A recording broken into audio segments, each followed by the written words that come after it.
What is going on, ladies and gentlemen? My name is NGS, and thank you so much for clicking on the video. Welcome to our collab review of Telltale's Batman Episode 2. Now, I know a lot of you guys are wondering, why are we reviewing this game a month after it came out? Well, unfortunately, there were some unforeseen things that came up that prohibited us from squatting up and reviewing it, so that's why, it's about a month late. But in better news, in fantastic news, us doing this episode review actually gets me pretty excited because episode 3 is just on the horizon. We got a confirmed release date for October 25th. That is this Tuesday, so it is in just 2 days if you're watching this when it goes live on the 23rd. But enough of episode 3. We're here to talk about episode 2. Joined once again, I've got my day one homie, Rottz112. What's going on, Robert? Man, not too much. Just waiting for this episode 3, man. You know, I kind of think it's pretty good that we took so long with this review because when you think about it, us talking about episode 2 and then leading into episode 3, it's like we don't have to wait that much longer. You know what I'm saying, bro? That is true. It's two sides of that coin, though, because yeah, it seems like that, but also it's only because we've been distracted by other things for so long, man. It's been a while since we've played it, so we're going to do our best to try to remember certain aspects of it. I was just getting ready to bring that shit up. I was like, man, I'm trying to remember everything I did and everything significant. I think as time goes on with this review, we'll kind of remember the major decisions that we made because I'm recalling how certain things played out. But first and foremost, I gotta say that in terms of things that we need to comment on first and foremost for people who are interested in starting Batman Telltale, if you've played other Telltale games, I'm pretty sure you're going to enjoy this. But there is one thing we have to mention more than anything. I don't know if it's just episode 2, but this was probably one of the shortest episodes I've ever played from Telltale. Yeah, man. Every once in a while they have you wait, and then you get shafted in episode. Yeah, I don't recall when the first episode came out. Was it in July or was it in August? I think August. No. I think July, because I think September when it came out on disc. Then the episode 2 was with it. Right. So there was about a month and a half to 2 month wait in between episode 1 and 2, and for what we got, it honestly, you could sit down and finish it in one sitting. You know, most Telltale games are like 2 to 3 hours, 4 hours on the long end, but this was, I'd say approaching 90 minutes, something like that. Oh yeah. It was, man. It was a damn blink, man. Definitely got to do a couple playthroughs of it. Yeah, and there was a lot of things that going into this one, like I think the best way to describe my hype going into episode 2 was how I felt at the end of episode 1. So to recap, at the end of episode 1 of Batman Telltale, for those of you guys who are unaware, for those who haven't played it yet, you start to see that things are not always as they appear. Everybody has this preconceived notion of the Batman lore of Gotham City, of the Wayne family, and what Telltale has done is they've kind of thrown that to the wayside and they flipped everything upside down. And the end of the first episode, it had you thinking that maybe the Wayne family is not as glamorous as they always appeared. Maybe it's something to do with the ongoing corruption of Gotham, and this episode just adds on to that. There's definitely, like, without getting into spoilers, there's a lot more of intrigue with this mystery of Bruce Wayne, his father, and what his ties were to the Falcones and everybody involved in Gotham.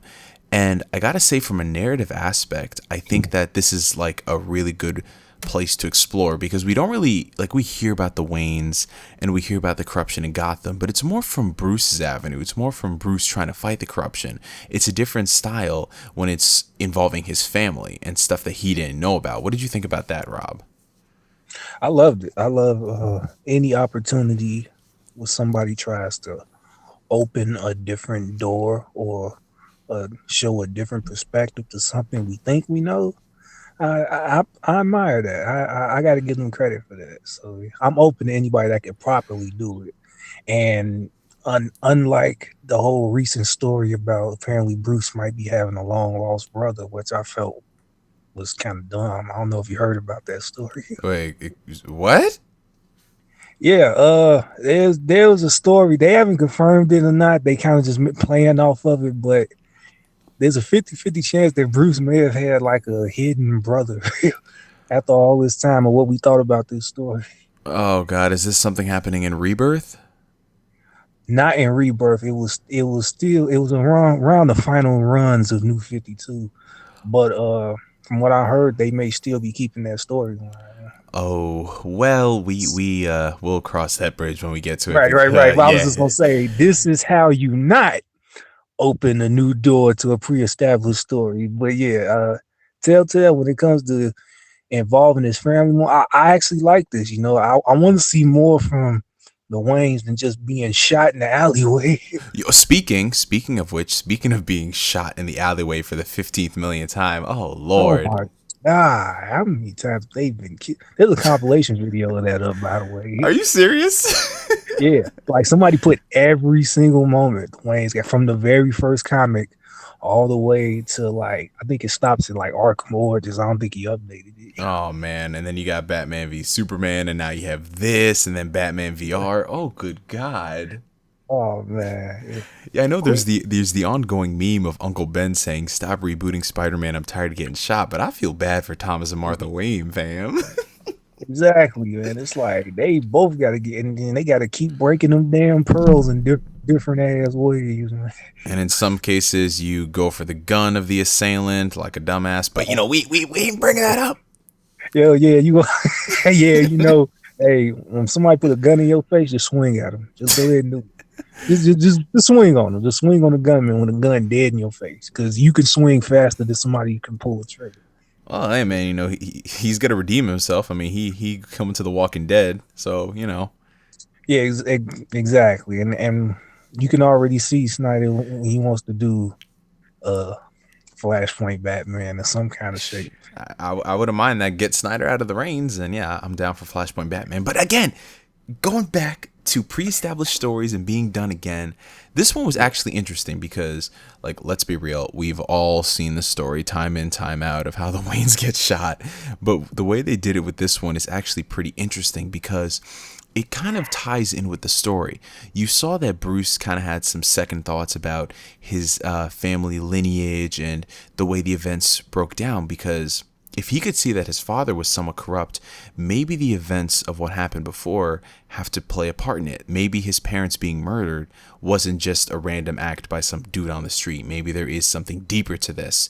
And the way you're exploring it is you actually go to the crime scene where your parents were shot.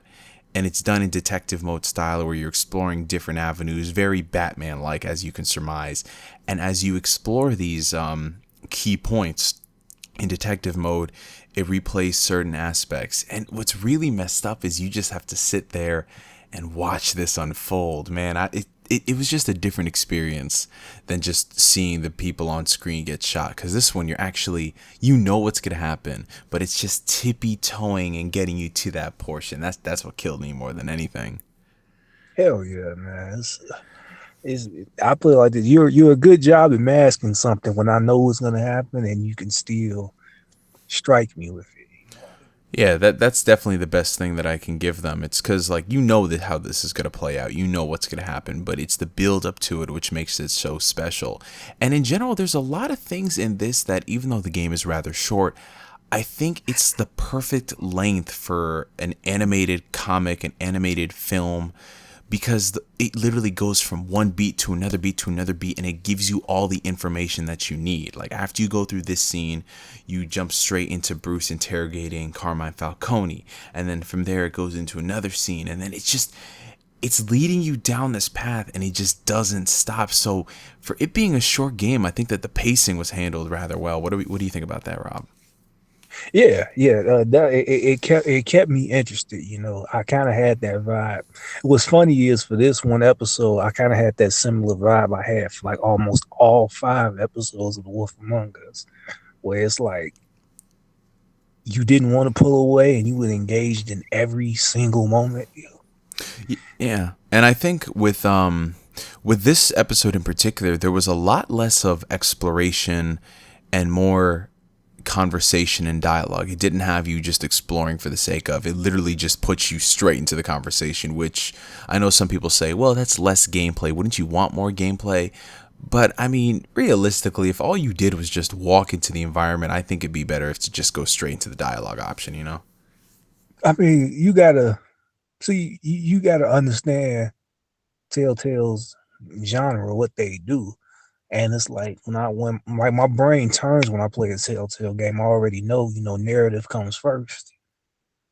Narrative and mainly the dialogue, not so much the chance you get for free roaming gameplay. And I think even when we did our episode 1 review, how I was saying that I would put this experience almost over the Arkham game, mainly because the atmosphere feels like true Batman, and I'm not shackled to just roaming around with the if you kind of get what I'm saying, like the setting of like the Arkham games where it's just Batman, you fighting, you solving whatever detective mode there is. But this is like it's Bruce and Batman. And I like that freedom. But real quick before we get too far in it, when it came to Falcone, did you give him his medicine, or did you make him squirm a little bit? You Okay. remember? All right. So for those who are unaware, like in every other Telltale episode, there are certain choices that you can make. In this one in particular, you have actually two choices. You can either make the Bruce Wayne or the Batman decision for certain encounters, but you can also make the Paragon or the Renegade option. And in the case of Carmine Falcone, we know that he's a scumbag. We know he had something to do with the death of Bruce's parents. He knows something. He's done horrible things. So when he's in the hospital, there's an option for you to give him the morphine, or for you to, I think it was just to reject it outright. Correct? You could torture him. I believe it was called. I Oh, think it was okay. because remember Bruce put his hand on his throat, Right. and Okay. he basically was like basically said he doesn't have to do anything for him. Y'all know me. I'm the goody two shoes. I'd like to separate my Bruce Waynes from my Batmans, and the decisions that I make, I'm always thinking in the back of my head, this is for the better good of the city. I need to do the right thing. So I gave him the morphine, because if he's tortured, or if he's, in the hospital bed bleeding, he's probably not going to talk. Then people are going to come in and question what happened. So I'm thinking to myself, let me not screw up. What did you do, man? Oh man, I choked the shit out of him, man. Oh, damn, shit. Yeah, only because he's a thug, and you got to speak the thug language, so you had to put your hand around his throat a bit. And I kind of felt satisfied, but then I kind of regretted afterwards, because he was like, because then he started saying like, "You're just like your father." I'm like, "Well, shit." Like But you definitely are Tommy's son, or some shit like that. He said. I was like, "Oh damn." So I guess I just kind of made his point for him by choking his ass. but I think to the same degree, it also adds to what you would do in that situation. In some cases, you think about, this is the weird thing. You're thinking about it through two different lenses. You're thinking about it as Bruce Wayne and what Bruce Wayne would do for the city, but at the same time, you're thinking of yourself and what you want to do. You don't think of like the repercussions, because the reason why I think about the repercussions is because I know through similar things that have happened in the Batman universe and the lore, it's probably best not to go through those things. But again, it's always fun to experiment. And what's really crazy in this one is that they did something that I was kind of surprised they would do. They outright kill Falcone. I'm on the fence about that one. Now, let me say my piece about it. At first, I was really surprised, because there's literally no build up to it. It just happens. Like, you think there's a breather, and then bang, the dude's dead. It was actually one of the characters who you had met in a scene prior, one of the police officers. She actually came in and shot him. And to you, you're thinking to yourself, whoa, holy crap, did someone really hate Falcone that much? And at first, Yeah, I was because shocked, man. if you remember, she was talking like a lot of shit when you walked into the precinct. She was Right. like, "He's just gonna get out of jail anyway." That's a good impression right there. I don't know if it was Oh man, she 100%, but she nah, that shit sucked, yo. But she had that strong ass accent. Oh yeah, she had the strong, chick from the Bronx type attitude. Hell yeah. So she was talking shit before it even kicked off. Like you came in, she was already on 50, and somehow she got on 100 and ran in there blasting. Hey man, you know when you knee deep in your feelings, you gotta act, man. You gotta get on that opportunity, bro. She had that reverse Drake moment. Most people internalize. She started shooting. She just went for it, man. Now, what do you think about the situation, man? Do you think that they should have killed Falcone? Were you just as shocked as I was? I mean, part of me doesn't even want to believe that he's dead. True, true, true. It's like I'm like waiting for, like, if not even like at the end, at some random point in season 2, Falcone just randomly slides his way back into the underground. I think more than anything, when it comes to seeing these things on screen, I think that what we have to take away from this more than anything is not everything is what it seems. And if you read comics, you know that to a T.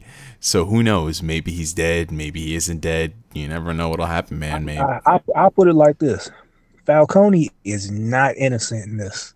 Yes. Not at all. And Yes. that's what part of me, I was like, I just wouldn't be surprised if it was a very, very convincing cover up, because I could just see it for Falcone. I've seen him he's done shit like this before.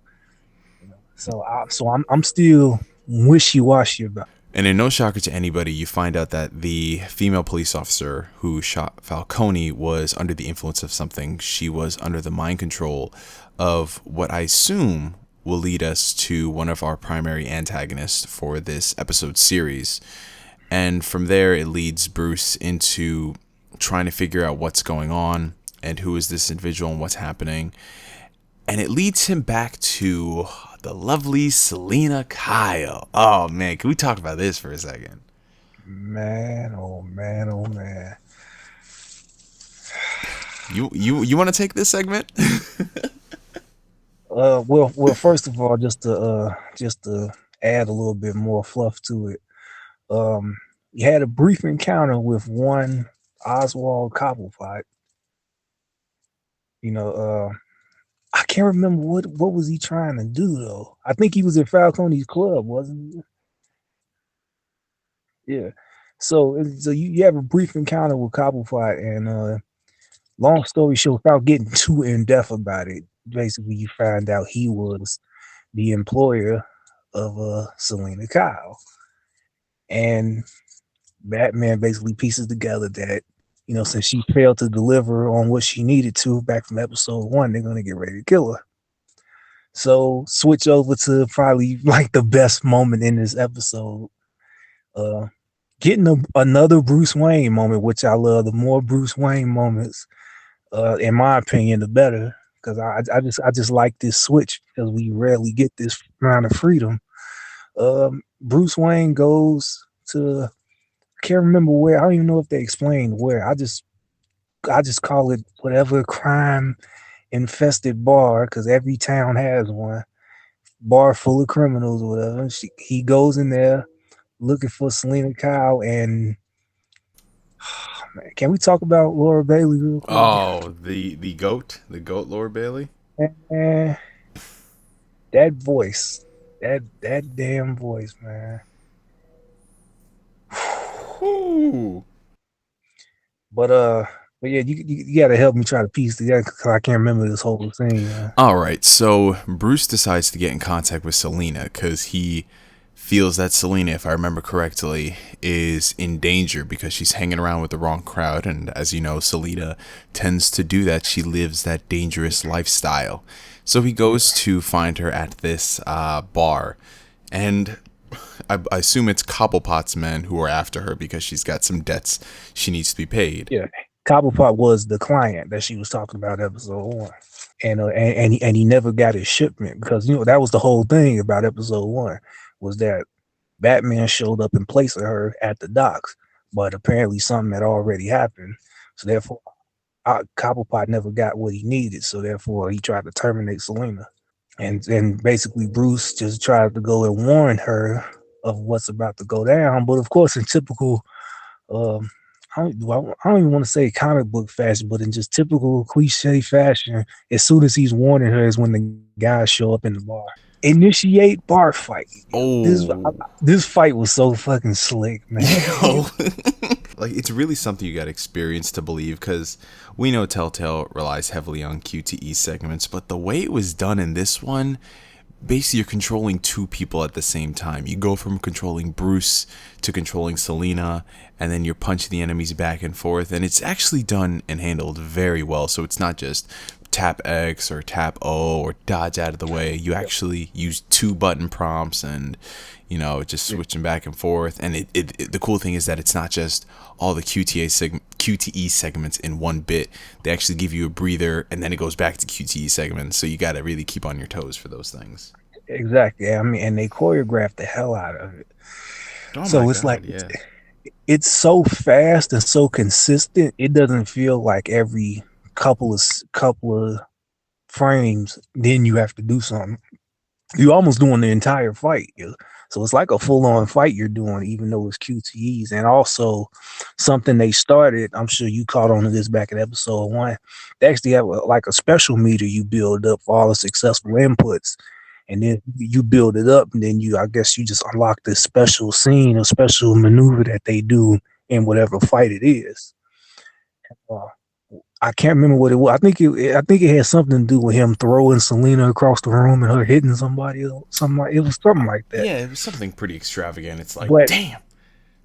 it was very slick, and their fights in this is very satisfying. I've always thought their fights were satisfying because if you don't screw up, you definitely coming out with the W. Mm-hmm. And I got to speak about this one scene that I almost dropped the control and just stood up out of my chair. It was this one moment, and I know you're gonna remember it when I bring it up. When Bruce and Selena are back to back and they're surrounded, and Selena hands Bruce that damn pool stick, and Bruce just goes in a circle with the stick, and all you hear is that stick connecting with like 6 jaws, just back. Ooh. Pop, pop, pop, pop, pop, pop, pop. I'm like, damn. I love that. He just took this. Just imagine you being surrounded by a bunch of dudes, and you just grab a pool stick and just swing that bitch in a circle and just hit everybody.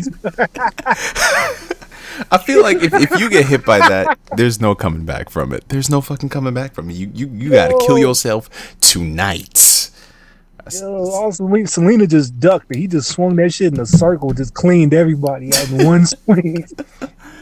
Oh man, I gotta say, as far as like fights go, that's probably my favorite in all of Telltale games. I mean, granted, Telltale games don't really have a lot of fights. The only one I could think of was like Wolf Among Us, where it was really cool. But this right here, I gotta put this. I gotta put this right up there with the fighting Wolf Among Us in the pawn shop. oh god, Where yeah. Bigby and the Woodsman was fighting the Jersey Devil when they jumped his head. Oh man, and then he starts transforming a little bit. Yo, that was. Yeah, I remember he fucking soccer ball kicked his ass. Back off, asshole.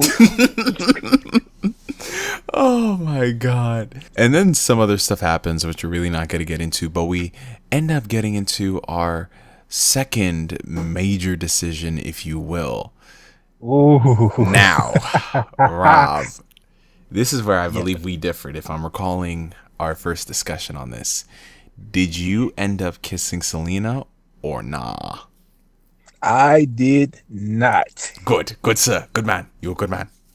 I did not. I see. I'm familiar with this relationship. If anybody that's followed Batman knows this relationship, and you should know there's a certain way you go about things. Yup. You do not act thirsty with Selena Kyle. Very true. Very true. This man gets it. So my whole this is my plan and how I'm gonna go about these episodes, man. Is I always said I'm gonna make her fall for me. I'm not gonna roll over in her lap. You're a smart man right there. I think we're playing the same deck right now. That's what we're doing, man. So yeah, so that's why I'm like, I'm gonna make her fall for me.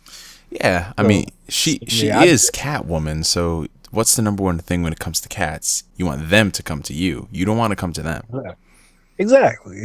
So as soon as it was like a no brainer. Yeah, it was like kiss. It was like kiss her. I'm like, Of course not, because I Yep. already know what's gonna happen. Hmm. And lo and behold, what I thought, because sometimes if I don't feel like replaying, I'll go and see somebody else on YouTube that Hmm. did the opposite. Hmm. Yeah, yeah, it plays out just how we think it is. I'm not gonna say what exactly she did, but if you know Selena Kyle, if you try to kiss her, you already know what happens. Then some other stuff happens, and we get to our next big decision, which honestly, this.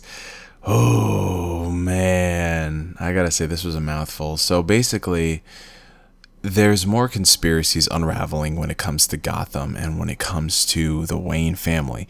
It's gotten to the point where the Wayne family name is, I don't want to say being tarnished, but it's come under a lot of fire from the media and from individuals. And it's gotten to the point where it's affecting Harvey's relationship with Bruce, so much to the point where he's been advised by his political campaign committee to distance himself from Bruce Wayne in every facet. Now, let me paint the picture for you. Bruce Wayne is driving. He gets a call from Harvey, and they're talking, and Harvey brings this up on him, saying that I need to distance myself from you for the betterment of my campaign in saving Gotham. Now, that's one thing, right? It's one thing to say, hey, get away from me, I don't want to talk to you. But what Harvey does next, I just want to punch this smug crimson chin looking ass face. Oh my god. Oh man, I know. Harvey says that he cannot continue this campaign without the finances of the Wayne Foundation. Oh no, his exact quote was, "Can I count on your money?" Oh, that's even worse. That was the exact quote, and I was literally squeezed the controller like, "You son of a bitch." Oh man. And in typical, I think The Dark Knight is what spoiled me more than anything, because a similar scenario did play out in the Dark Knight movie. What's best for Gotham? What do we have to do for Gotham? I'll become Gotham's Dark Knight. Harvey will be the hero. We can't afford to have Gotham find out the truth about Harvey Dent. So I gave this smug son of a bitch the money. What about you? I did too. That's what I was thinking. Everything I did, I strategically played out. There, everything I did in my playthrough, I did it for Gotham alone when it came to dealing with Harvey. No, that's what it is, man. And it's just it really gets under your skin when someone says stuff like that, because It does. man. And it's like Telltale, they didn't give you no third option, just be silent. No, it was a yes or no. Mm-hmm. Mm-hmm. Either to them or you not. Yeah. So, like, so I'm gonna go ahead and do it. I'm gonna play my cards right. I really think it's almost best to almost look at it as you want to play two different ways. Like, you got to get Bruce Wayne straight, and you got to get Batman straight. Correct. I Correct. think that's the best way to go about it. So Right. Right. so yeah, I gave him the money, and I think this was near. Yeah, I think this was near the end, because I think Batman was actually on his way there. Yeah, this was the last act. Yeah. Yeah, on his way to the what was it, a seminar or something like that? It was on his way to the debate. Yeah, to the debate. Yeah, Yeah. 'cause, um, I'd lost my train of thought. You go Right. ahead. Okay, I got you. I mean, yeah, a certain friend of ours is literally instant messaging me a lot, and the notification is making me lose my train of thought. Hint, hint, hint, hint. So it's decisions like that that really have you just, oh man, like, really, why? But it's for the betterment of Gotham, because Gotham needs change, and Harvey running for mayor is hopefully the change that the city desperately needs, because we all know his, the person he's running against, the person who's currently in office, we know he's corrupt beyond belief. And I don't know if it was in this episode or the last one, you might have to correct me on this, Rob, but the segment where you have the chance to interrogate Mayor Hill as Batman or Bruce. We skipped over that part. So that was in this episode, right? Okay, again, bear with us, ladies and gentlemen. It's been like a month since we played. Yeah. So in Bruce's investigation to figure out what's really going on with Gotham and who can he trust, he knows one thing. He knows that his father, Thomas, is connected to both Carmine Falcone and Mayor Hill. So he interrogated Carmine Falcone. He's got the answers he already wanted. What's the next option? Talking to Mayor Hill. Now, this is where it gets really interesting because, like we mentioned, there's so many times you can make these decisions and think to yourself, what would Bruce Wayne do? Is this something that would really benefit Bruce Wayne? But in some cases, you also think to yourselves, maybe you need to become the Bat. Maybe you need to be Batman to interrogate these folks. And you get the opportunity to go see Mayor Hill as either Bruce Wayne or Batman. Oh, man, this was really interesting because there is taking the Bruce Wayne approach and talking to him as a gentleman, taking it from a very civil point of view. But at the same time, to the same degree, you can also be Batman and, kind of threaten him. No one knows who this Bat character is yet. He's not even called Batman yet. And I thought this was really cool. But, in typical Telltale fashion, maybe going to him as Batman isn't the best idea. Because you got this character, you got this Bat figure that no one really knows about.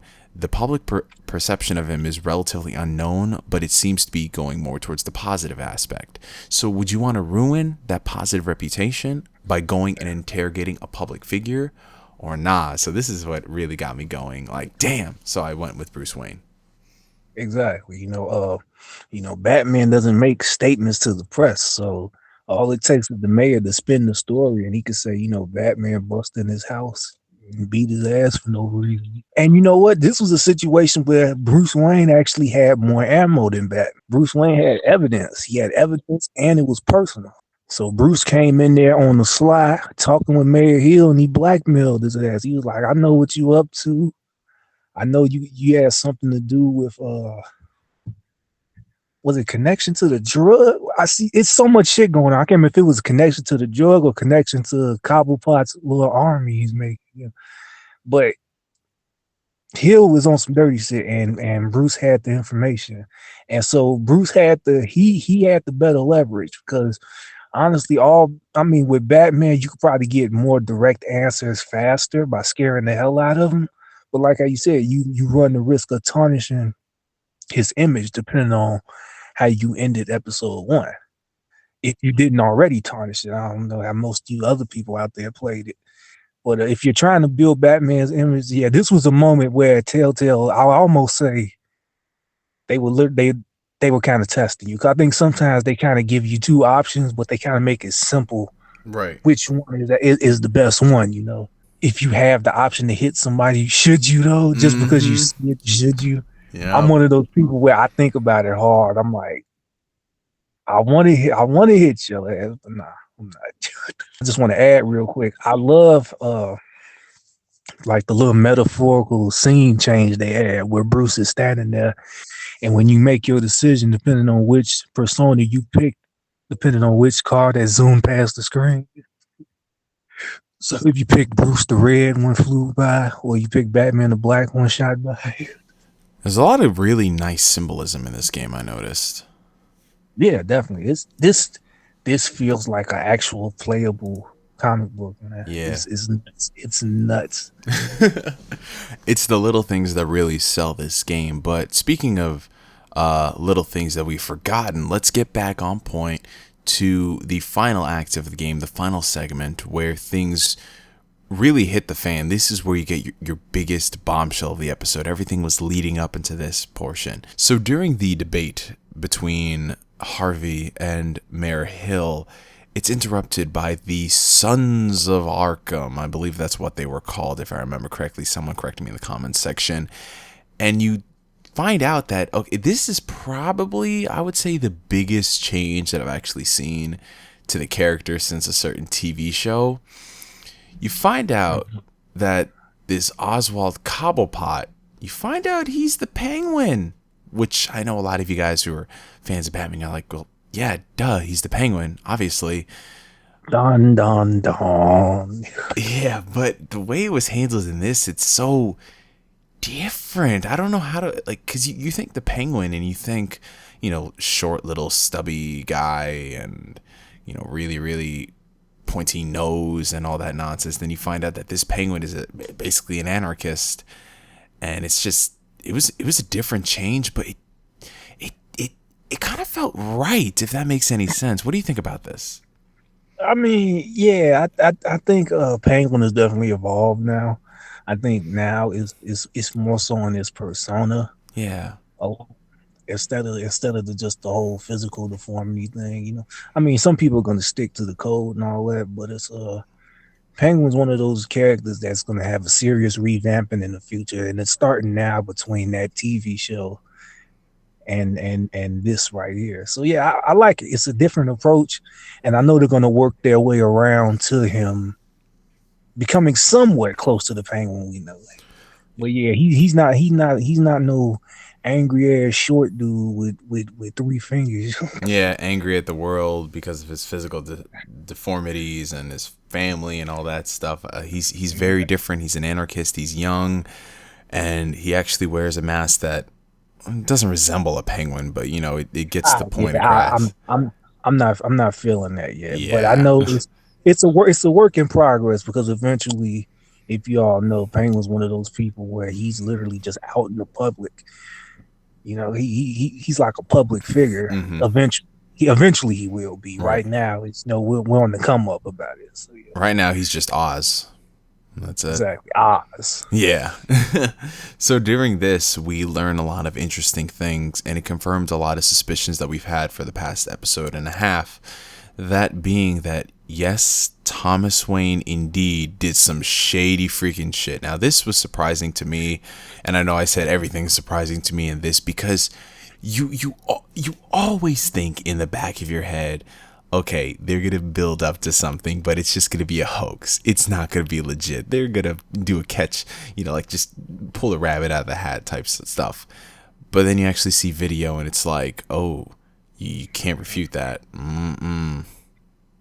Yeah, oh man, that was a tough pill to swallow because now I'm like, okay. So at first I thought they were just bullshitting, but now there's video footage. I'm like, something's going down. And it wasn't just that. It turns out that Thomas Wayne was experimenting on Cobblepot's mother. Hell yeah. Yeah, and that just it brings everything full circle, man. Everyone's connected. He was talking some gangster shit. They didn't go in the deep detail about what I always get what I want. Like they weren't joking when they said like the three pillars of Gotham City, Falcone, Hill, and the Wayne family. They weren't joking. There was a negative connotation attached to that. That shit is crazy. I still can't believe they actually going this route. I mean, the Waynes have been framed they've been framed almost as much as they've been murdered. When you think about all the adaptations, the Waynes have been framed about as many times as they have been murdered. So it's like when I hear this, I'm thinking, oh, okay, somebody trying to throw mud on it, and then it ends up being bullshit. Mm-hmm. I think this legit. I think they was on some dirty shit. Yeah, it definitely adds a lot of complexity to the situation, and by the end of the episode you're still left wondering what's happening, because now you realize that it's not just Falcone, it's not just Cobblepot. There's actually an organization of people which you don't know anything about, but things are going to get really crazy because it's just leading into a lot of deep dark secrets, and you're just getting little tiny pieces of it every episode, which is what I love, because then you start speculating on what's happening. Like the end of the first episode, you're speculating, is there a conspiracy with the Wayne family? Second episode, you're wondering, who are the people who are behind this? Is it somebody that we know? Is it somebody new? What do they have against the Wayne family? Why does it affect Bruce so much? And that's what I really love about this.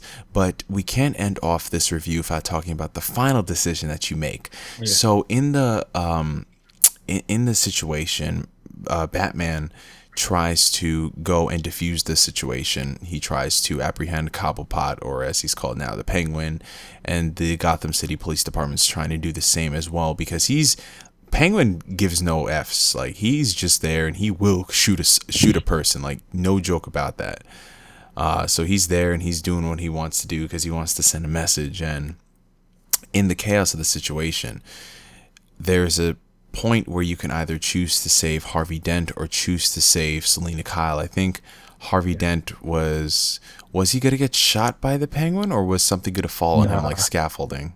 somebody was about to bust his head with a fucking with a big ass light. Oh damn. Somebody was getting ready to fucking ECW his ass, and and I think Selena was getting ready to get shot. Yeah.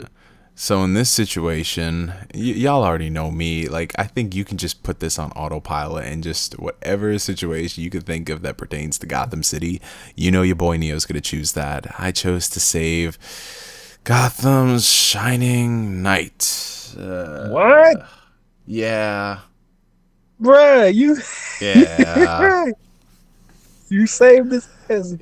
yeah. Oh Listen, man, listen, Rob. I believe in Harvey Dent. I did too. I did shit. I mean, I I'll put it like this, and this is my rationale because I didn't save his ass. Obviously, Oh man. I was I was thinking, I'm like, hey, Bruce Wayne did his part. He said he was gonna give him the money.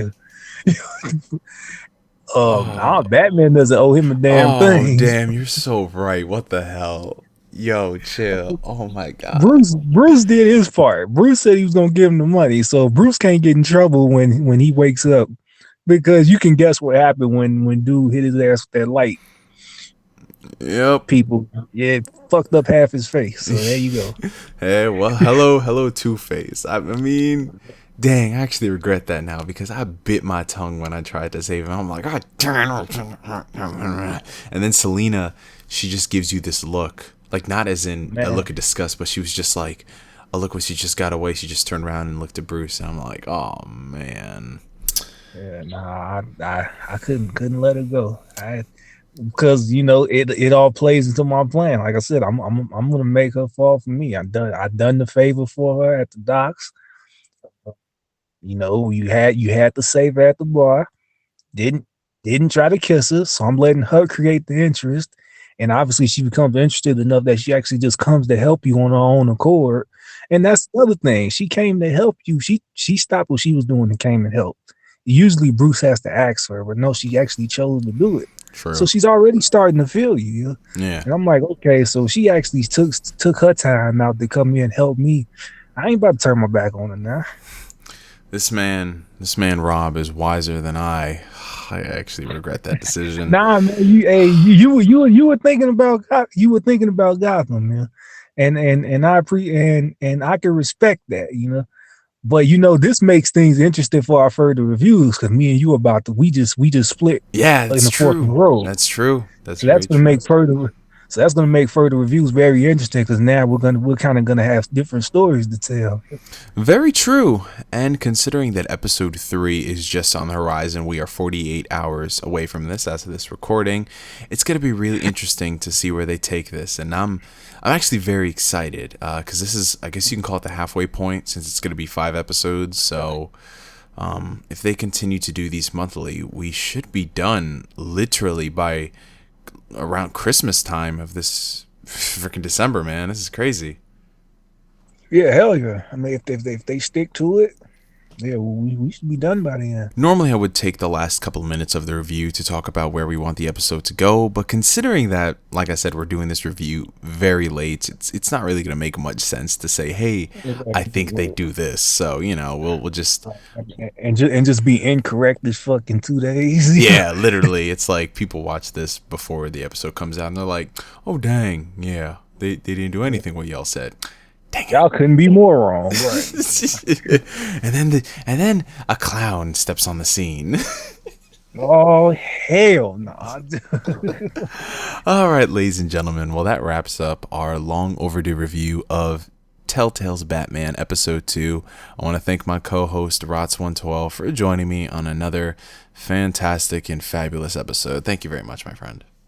Man, no problem. Anytime. We gotta work out when we gonna hit the episode 3 one. Yeah. We gotta get that out a little bit sooner. Yeah. We can't wait to the end of next month. Yeah, most definitely. Who knows? It might be out later this weekend, possibly. I don't know.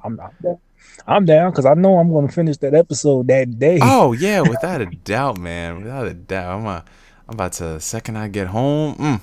Nothing but Telltale Batman. But alrighty, ladies and gentlemen, from me to you for now, my name is NGS signing off, and I will catch you guys later. Peace. Peace.